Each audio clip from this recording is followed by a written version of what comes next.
And good afternoon. Thank you for coming. I'm Christopher Sherwood, OSD Public Affairs. Today's briefing is on the Department of Defense's fiscal year 2025 budget request. Speaking with you today are Undersecretary of Defense Comptroller, Chief Financial Officer Michael J. McCord, and Director for Structure Resources Assessment with the Joint Staff, Vice Admiral Sara A. Joyner. They will provide opening remarks and take a few questions. Attribution is on the record. Prior to asking your question, please state your name and affiliation. Please limit your questions to one and one follow-up. I will let you know when we're nearing the end, and we have time for one last question. With that, it's my pleasure to introduce the Honorable Mike McCord and Vice Admiral Sara Joyner. Thank you very much, Chris. Thank you all for being here today. Vice Admiral Joyner and I, as Chris said, are going to give you an overview of the budget request, and then we're happy to take some questions. I want to start by thanking Admiral Joyner and the whole Joint Staff team, from the Deputy Secretary, the Vice Chairman on down. We have ourselves and CAPE, Joint Staff, try and bring that corporate overview to everything that we do to help us through this very robust process it takes to build a budget, where you kind of hear some of the problems from the bottom up. You bring the strategy from the Secretary at the top down, and you try and make sure everyone's heard, the COCOMs and the components as well, to make sure that we get this to be the best product that we can be. So I want to thank everyone that was involved in building this budget. Only two of us get to sit here and sort of present it, but it was the work of many people. With that, let me turn to the first slide, which I can see is already up. Very good. The strategy is the same strategy, as you know, that the Secretary put out in late 2022. This is the third budget fully informed by that strategy. You'll see a lot of continuity in this budget, therefore. Continuity of strategy, of priorities, of programs, of funding levels. There's going to be more that you expect than surprises you, I believe, in this budget as you get a chance to go through it. The flow of this briefing is also somewhat similar to last year, help you kind of compare from last year to this year. So with that, I won't belabor the strategy again. That there is nothing new on that front. Let's get to the numbers real quickly. Again, big picture-wise, this should not be a surprise to you, because the top line was agreed to in June of 2023, so not quite a year ago, but 9 months ago in the Fiscal Responsibility Act. So we marked to that top line. Again, everybody should have been expecting that. I think probably was expecting that. So we followed the law there. This chart, as you will see, we do not have anything filled in FY25 for supplemental. There is no supplemental attached to this budget. We, of course, are very interested in getting Congress to get across the finish line the supplemental that was sent last October that is still on the plate there. The Senate passed a very good bill. We need Congress to act as a whole on that. I can speak to that more in Q&A. I won't go too long on the supplemental because it is technically not part of this budget, other than to say it is essential that we get action on that. We, as the United States, extended our hand of friendship and support to Ukraine when they were attacked, and we should not be withdrawing that support now. We do need that supplemental. Everything else in here, again, tracks very closely with last year. The Fiscal Responsibility Act top line is, as you know, about a 1% increase over last year's level, which is less than the rate of inflation, as everybody, I'm sure, knew at the time when they set the top line. So we do not have positive real growth in this budget, but again, that was as intended by our elected officials who agreed on the top line last year. Okay, with that, let me just make one brief commercial about to reinforce what the Deputy Secretary just said about the insidious kind of nature of continuing resolutions. I came up with this chart to kind of portray it in a different way.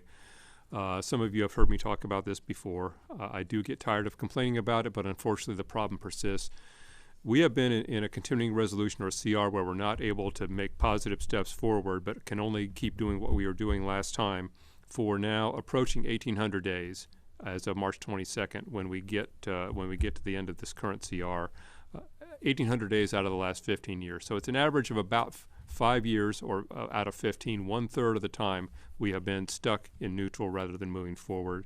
That is a dysfunctional, a harmful, unhealthy pattern that really needs to stop. And I know it is not that our appropriations committees are unable or unwilling to write a bill, or that there are necessarily anything specific to defense that is causing a lot of these delays. You know, there's sort of the larger difficulty of getting deals in Washington that has proven time and again to be just driving a lot of slow behavior. And I think the Deputy Secretary just alluded to Certainty, having your funding in a timely manner is as important as having more funding. Years ago, people were already, I know former Chairman Dempsey spoke about this, about having some certainty is just as important as getting more money 6 months late. In this case, the Fiscal Responsibility Act was supposed to provide some certainty. So far that hasn't panned out in getting 24 done faster. We do hope that that will be the case for 25. Flipping to the next chart, if we could. This just shows you kind of where the top line has been under the 4 budgets that this administration has submitted, reading from top to bottom, FY22 being the light blue one.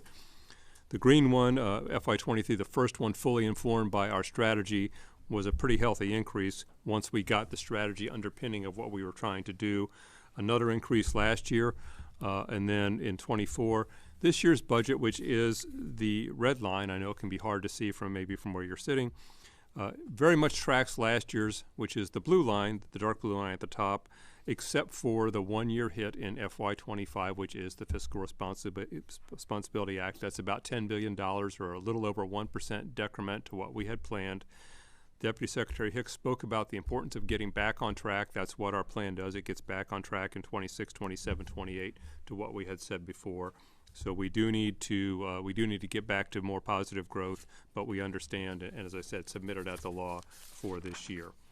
Let me now turn to the next chart, which is on our end strength. Most of the other charts, probably all of the other charts in this briefing, are about money. There's implicitly dollar signs in front of them, but before we do all that, just talk for a second about the most important part of what we have here, which is our people, which is not just their quantity, which is on this chart, but their quality and their skills are really what makes this department go. Our end strength, as you can see, again, this one probably you need to have it up close and personal to see all the details on this chart, is a very slight decrease, about 0.6% total force structure, total strength, less than where we project to end this year 6 months from now. So this is a projection for a year and a half from now. Minor change from this year. We probably, many of you who cover this know that we have had some recruiting challenges, but strong retention, so a bit of a mixed picture on the Manning side over the last couple of years.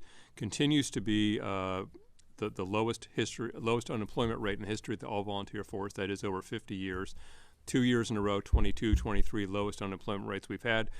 I think most people know that creates a bit of a challenge because the people you're trying to recruit, the talent you're trying to get in, have so many opportunities to do other things.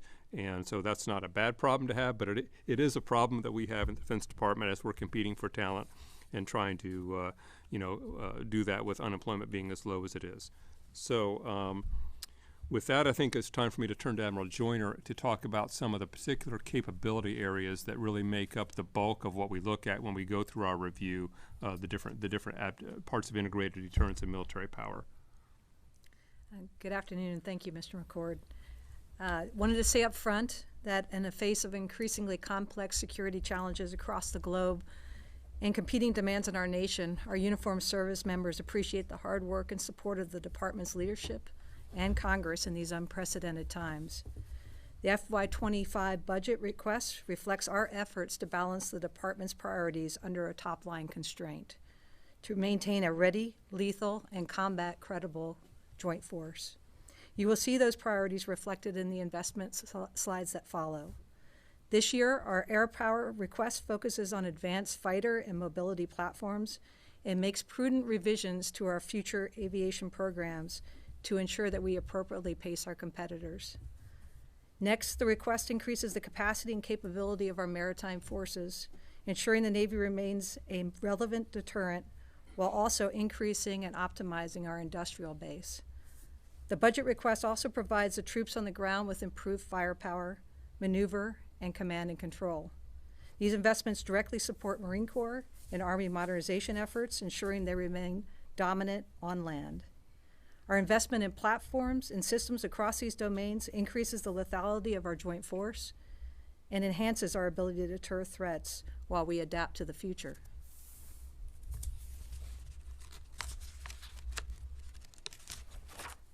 Today's nuclear enterprise is safe, secure, effective, and credible. And all 3 legs of the triad are ready if called upon. However, all 3 legs of the triad are undergoing a generational modernization effort. The FY25 budget request makes a significant investment in the nuclear enterprise as an essential component of integrated deterrence to ensure its continued efficacy. This budget increases funding for Columbia-class ballistic missile submarines through the submarine industrial base, as well as a ramp-up in advanced procurement funding to support a planned procurement of 1 submarine per year beginning in FY26. The request continues development and procurement of the B-21 program and supports key modernization efforts for the B-52. It also revitalizes several S&T efforts focused on evolving threats.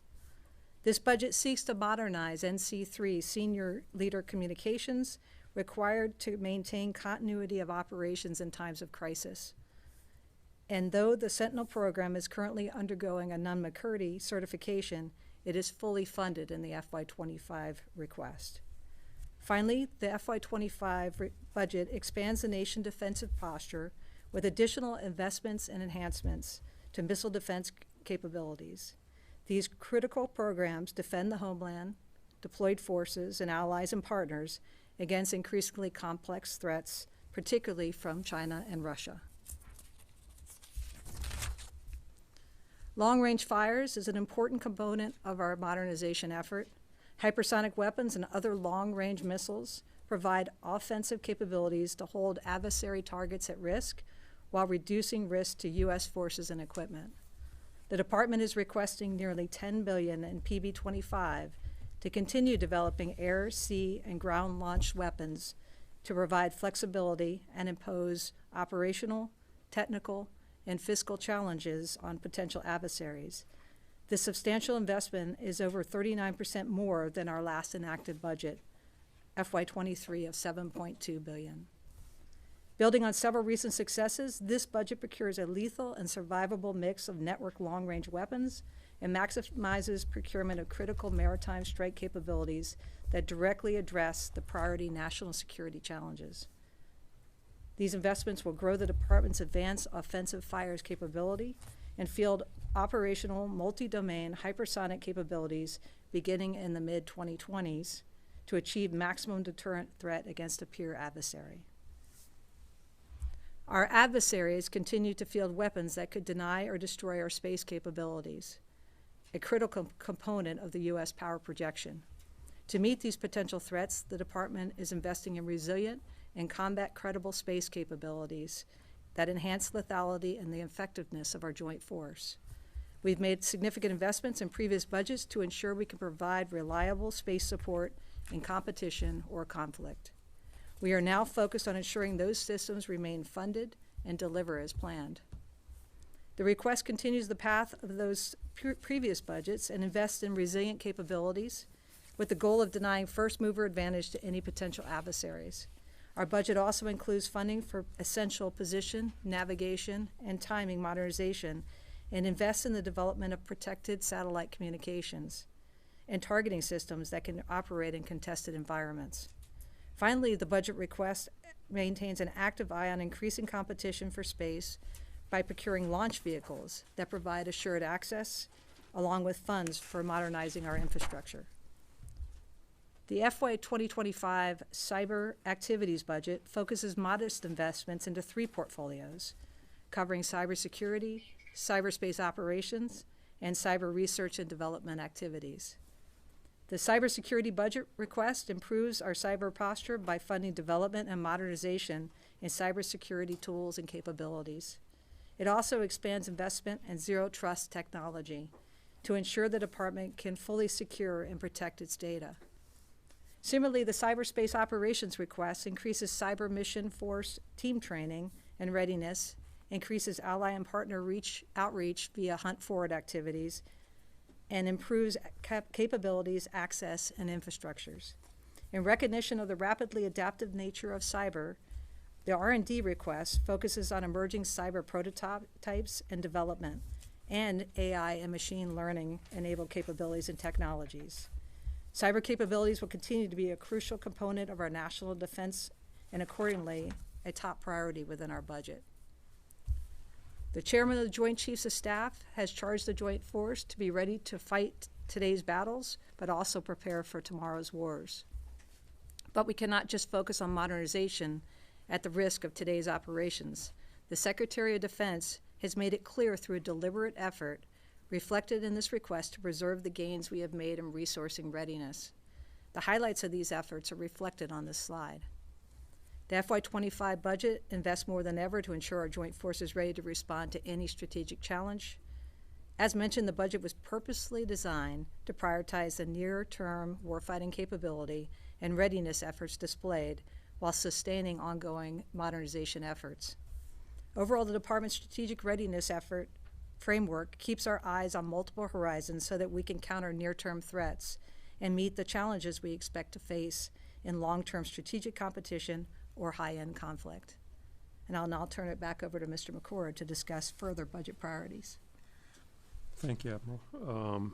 Next chart we have is on, and just to step back, hopefully you all remember that the strategy is kind of described in 3 areas: integrated deterrence, which Admiral Joyner discussed, and some of the modernization programs; campaigning, which has 2 aspects: the readiness and the building readiness of the force, day to day, month to month, that she just described; and then the campaigning part, which is the more deliberate use of our presence and our exercises and our activity to achieve planned outcomes. So on the campaigning side, the 2 things that people think of most are: what are we doing in the Indo-Pacific, what are we doing in Europe?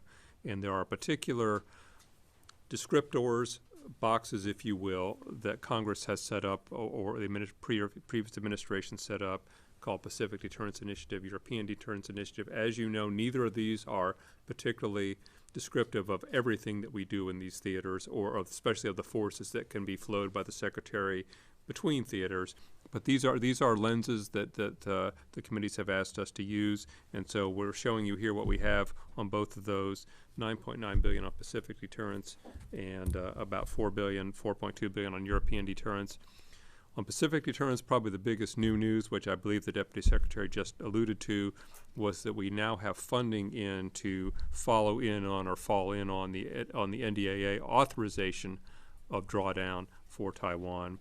We now have $500 million in this budget to put funding against that. Possibly, would have liked to have done a little more, but this being a capped year, we thought that was a good way to start against the $1 billion a year ceiling in the authorization. On Europe, again, as you know, the big issue is the supplemental that is pending before Congress, not the more stable, much smaller part that is binned as European deterrence. Okay, with that, let me turn to the next slide. And sort of the last leg of the strategy, again, just to refresh, I'm sure you all know this, is building enduring advantages refers to having a healthy institution that has good practices and quality that can sustain itself. That refers both to the force itself, particularly the people in uniform and their families, but also the entire force, military and civilian, and then the industrial base that we work with to deliver capability. So taking the people side first. First leg of this, pay and compensation, not everything, but an important thing. The budget has this year a 4.5% pay raise. Those of you who are familiar with the formula that drives that is consistent with the law. It is nothing out of the ordinary there. But in the last 3 years now, we had last year, as many of you remember, the largest pay raise in 20 years. Combined across the last 3 years, that's now up to 15% pay raise for the troops, in addition to very substantial increases in housing allowances and subsistence allowances, just on the basic pay that everybody gets, up 15% over 3 years. On the civilian side, the pay raise is 2%. That, I think, is fair to say that's an administration-wide decision that is not made here in the department, because all civilians are treated equally across federal agencies in that respect.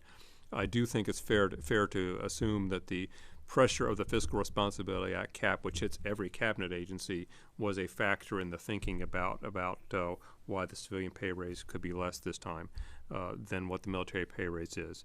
But even so, the civilian pay raise will be 12.2% across the last 3 years in this budget.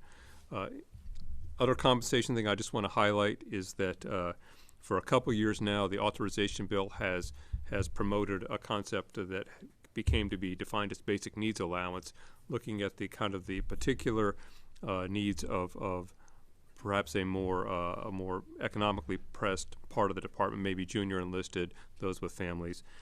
Congress has taken action a couple years in a row to revisit this issue It's kind of stabilizing now, but we are proposing in this budget to go from 150% of poverty level as the income threshold to qualify for this allowance to opening the door a little bit more to 200%. We think that's a positive step that I hope will find favor with the committees when they see it. So those are kind of the two big highlights on the compensation side. On the next slide, flip side of taking care of people beyond pay and compensation occur all the things you do to take care of the health of your force, providing child care, looking after issues like suicide prevention, sexual assault prevention. Here we have, we continue to implement initiatives that are high priorities of the Secretary and other military and civilian leaders across this department. This is not news probably to any of you, but we are continuing to build out, especially on the sexual assault prevention, the historic NDAA provisions from a couple of years ago to now hire the people up and build the structure to make it actually real. So again, not new initiatives so much as continuing to build out what was already laid in on that front. Now, the second part of building enduring advantages, as I said, refers to kind of the industrial base and to the way that we deliver technology. In my view, that's probably within the overall frame that I had, that there is a lot of continuity in this budget, a lot of continuity of priorities and approaches. Probably the biggest area, I would say, of new emphasis from both the Deputy Secretary and the Vice Chairman is on innovation and agility. And I'm not talking about the biggest dollar shifts here, more about the biggest mental shifts and the biggest push, whether it's on JADC2, Replicator, Radar, all these sort of things to try and get faster, get better, and have impacts at the margin. So you won't see necessarily giant dollars on a number of these things, but the emphasis is important. Many of you have heard the Deputy Secretary talk about the Radar Rapid Defense program to get experimentation results faster out into operationalizing them, if you will. And something you may not be as familiar with, Office of Strategic Capital is the Secretary of Defense priority, where we have needed congressional action to give us authorities that we did not possess as a Defense Department to make loans, to have an interaction with smaller vendors that might need that to get to do business with us.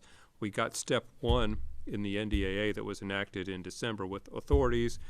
If the appropriations bill can get across the finish line with funding to put against those authorities in the next 2 weeks, we will be up and running. But we've already got a good leg up in the NDA to get the authorities that we did not have. So that's one example. Radar is another. And then on the next slide, I believe I heard the Deputy Secretary already talk about the Replicator initiative, which is yet another, again, the impact is, we hope, will be outsized to the dollar amount, which is not the point here, but the idea of imposing costs on the adversary in a more effective way than we sometimes are able to by getting more things fielded more quickly. Next thing on industrial base, two more aspects. You've heard us, again, this is an area of continuity.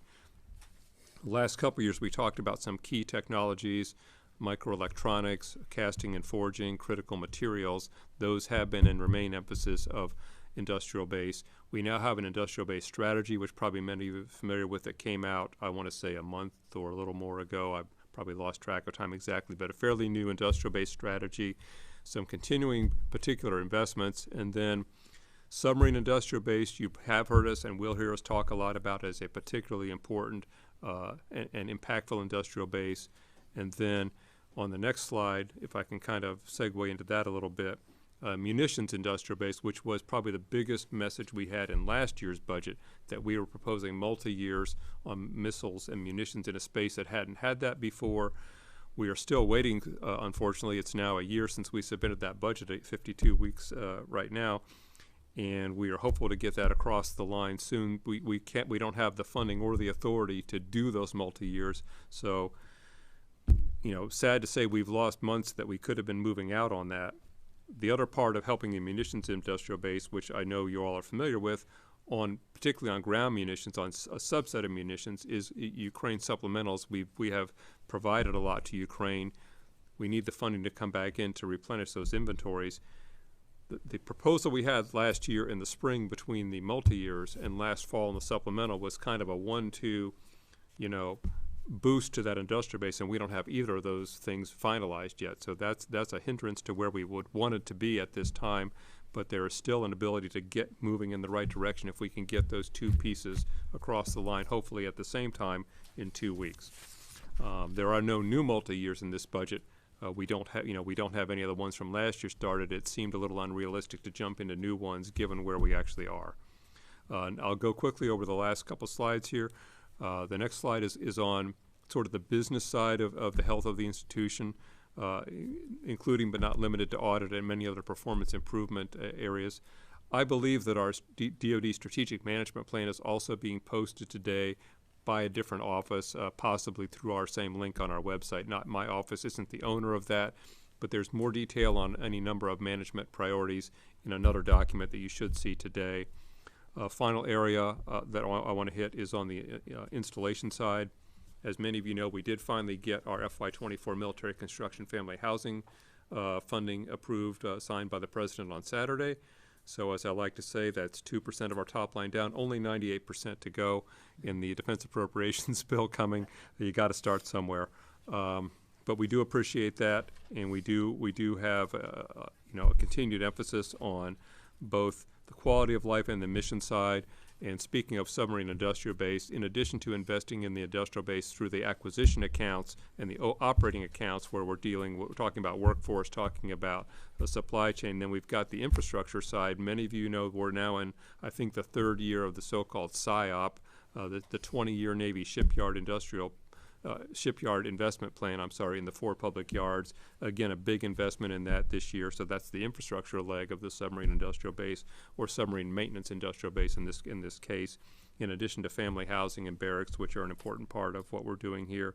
And hopefully expanded, if we can get this approved, expanded investments in Indo-Pacific infrastructure, which is part of our whole warfighting plan and operational plan for that theater. So with that, I think we're ready to take your questions. Again, the strategy here and the framework, the funding levels, there should be a lot that is kind of what you would have expected based on the top line that we're set and on the direction that we have followed pretty consistently, I want to say, over the last couple of years.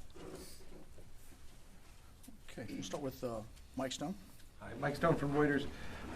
You mentioned replicator. The Secretary said that there was about 500 for replicator, but there's no line item in the budget. So is that going to come from reprogramming, or how is that going to be? How is that 500 going to be found? And for the Admiral, there's a lot of activity, particularly by the Navy right now. When do you expect a supplemental for that activity? Let's use OCO as the example, as a previous example. And how big do you expect the supplemental to be? Thank you. Okay, on a replicator. A reprogramming is a possible solution in FY24, the year that we're halfway through. Should not be necessary in 25 because we're proposing it in the budget. Our first hope for FY24, and the Deputy has personally engaged with the committees on this, is that they will work with us to put some funding in the appropriations conference that we hope to see in 2 weeks, and therefore a reprogramming would be moot because the funding would be done and in that bill. So step one is to see, were they able to get that in there, and is the bill able to get to the President's desk?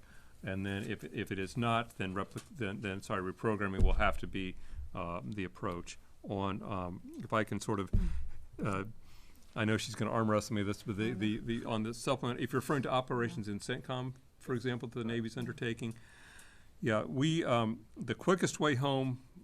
I'm going to sound like a broken record on some of these issues, perhaps. The quickest way home for us to get help there is the supplemental Senate already passed, which had $2.5 billion in there, 2.4 to be precise, for Central Command area of responsibility, response cost, and that could be operating costs, which the Navy is bearing the brunt of, but not all of. In addition, it could be replacement costs, replacements of munitions that have been fired. So all of those were eligible recipients of the extra funding that the Senate added.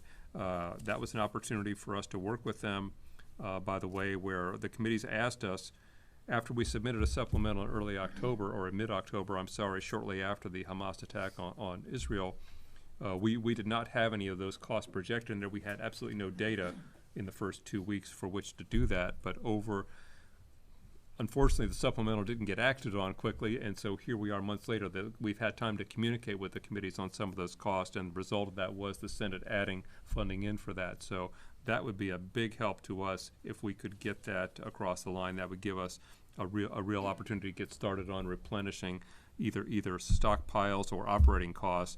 The Army, of course, has the same issue in EUCOM, Army and the Air Force, all services, but the Army has borne more of the brunt in Europe, the Navy more so in CENTCOM. But either way, the supplemental is the quickest way home to addressing costs that we have been incurring every day since October 1st that need some way to be absorbed or funded.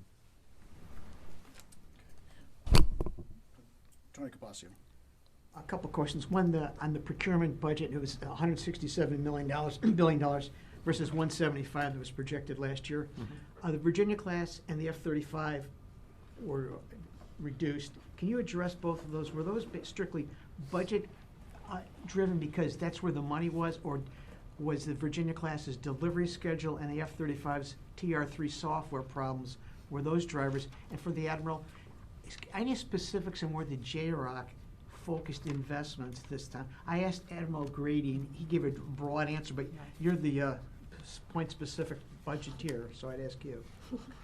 Okay, on procurement writ large, you are correct that procurement, if you look at last year's plan compared to where we ended up and where is the single place where the most of that $10 billion reduction occurred, it was in procurement.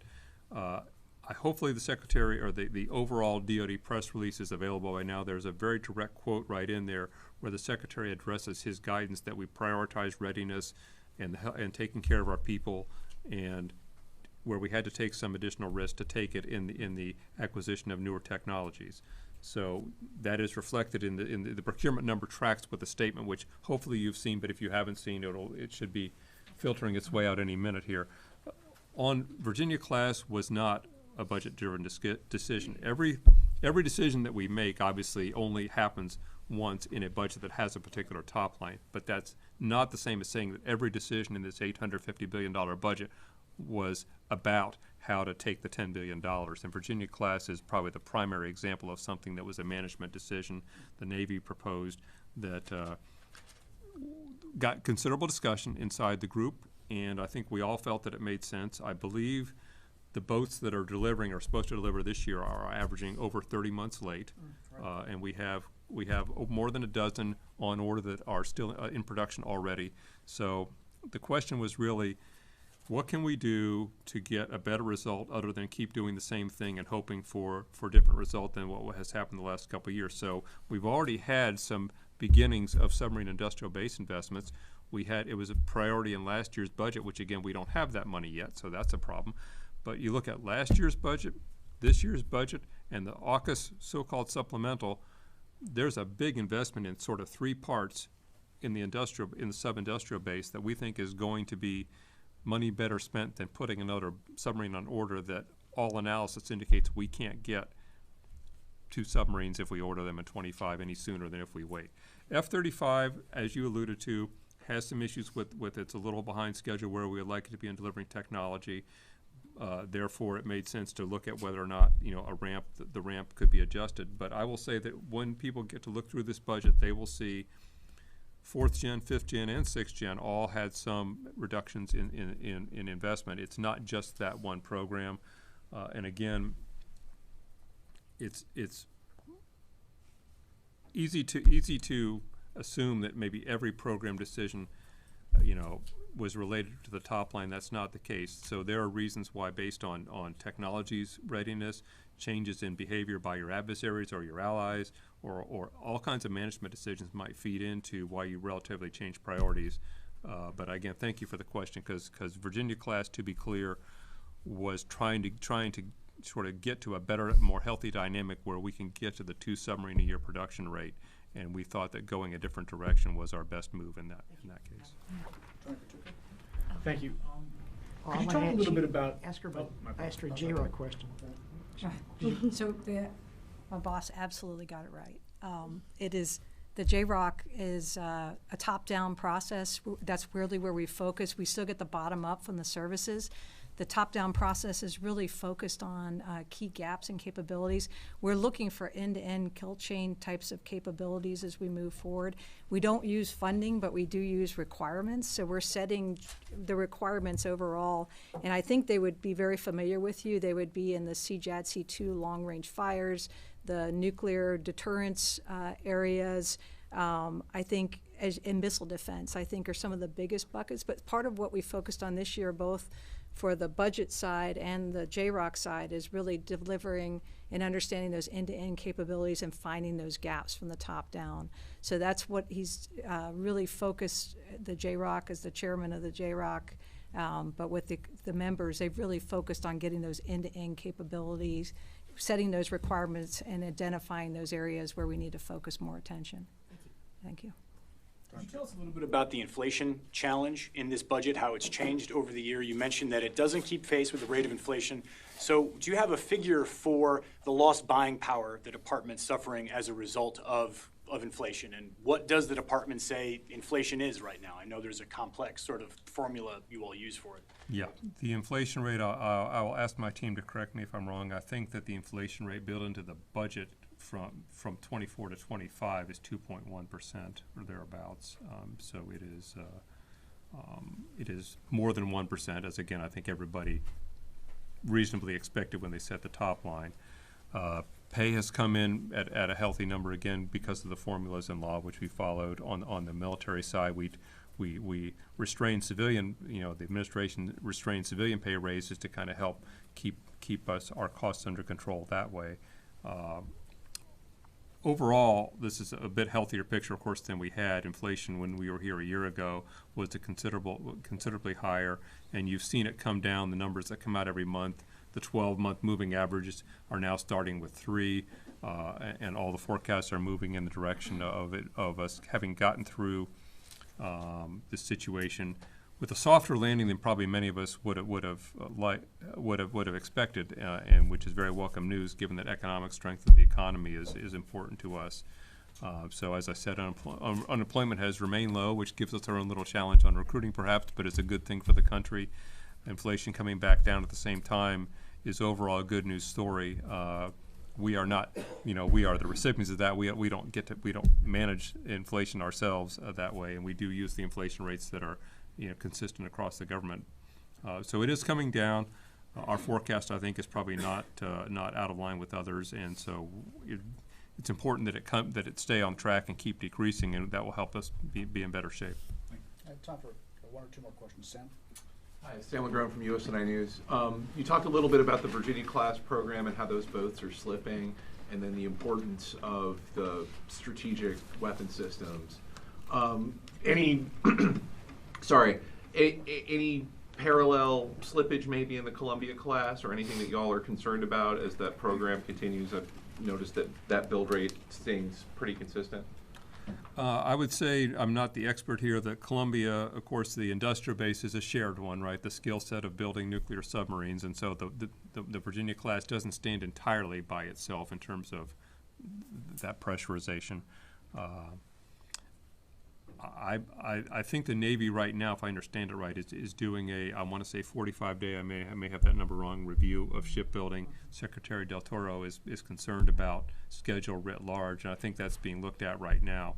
We believe, as I think the Admiral said, that the program is fully funded, but the Navy, who's following, may or may not be able to say anything more later this afternoon when they're here about the schedule on that particularly. I think it is being looked at right now in a Navy review. Okay. Brandy. Thank you. Thank you both so much for doing this. 2 separate lines of questions on artificial intelligence. I noticed that the top line for AI requested in 25 is $1.8 billion, which is the same that was requested in 24.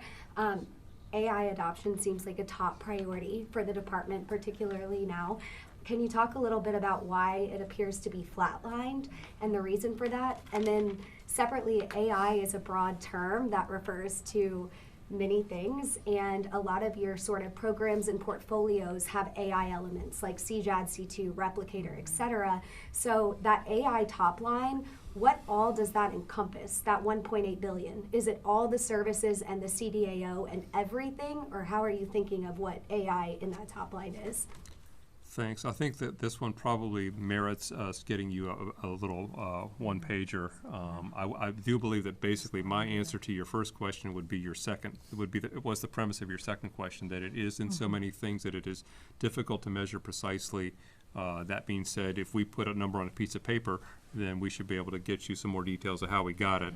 But I do think that it is much as when I was here in this job the first time, cyber started the same way of, what is cyber, what is not cyber. It's a little hard to put your arms around, and therefore the number is not really necessarily reflective of the impact of it and the fact that it's in so many places. So we will get you a paper that takes our best stab at how we got that number, but that's probably the best I can do. Thank you. One quick follow-up on Replicator. You said that it's going to be included. Included in the FY25. Can you, where exactly is that? Because I understand it's not in the Air Force requests. At this time, we have, as we finish this off, this was one of the later programs to bring to a close in building this budget. There was a debate which I think is maybe, at the time things went to press, certainly was not settled about the so-called reveal conceal, how much detail we wanted to put out. And given that if I cross the bridge into putting everything out, I can't go back, we're sort of leaning on the side of not disclosing the details until we are confident that that's what the Deputy Secretary wants to do.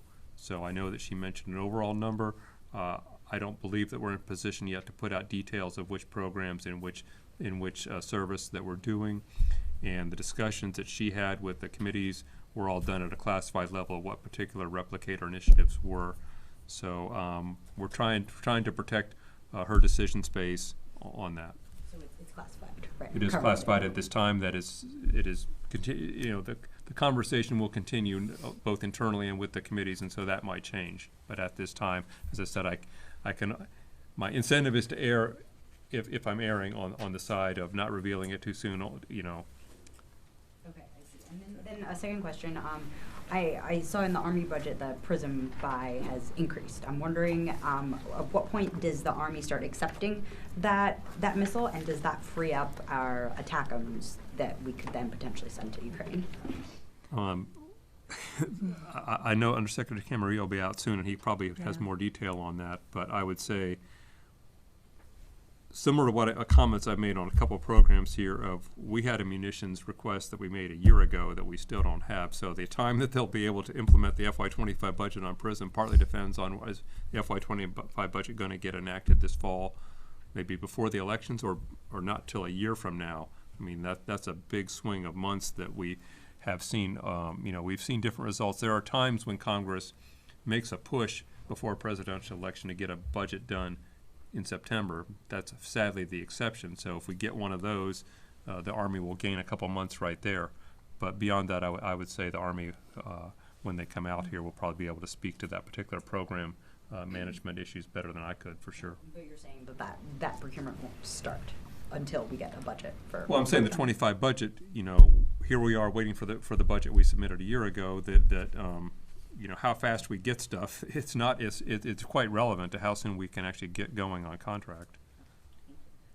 I thank you all for your time. That's all we have time for. Thank you.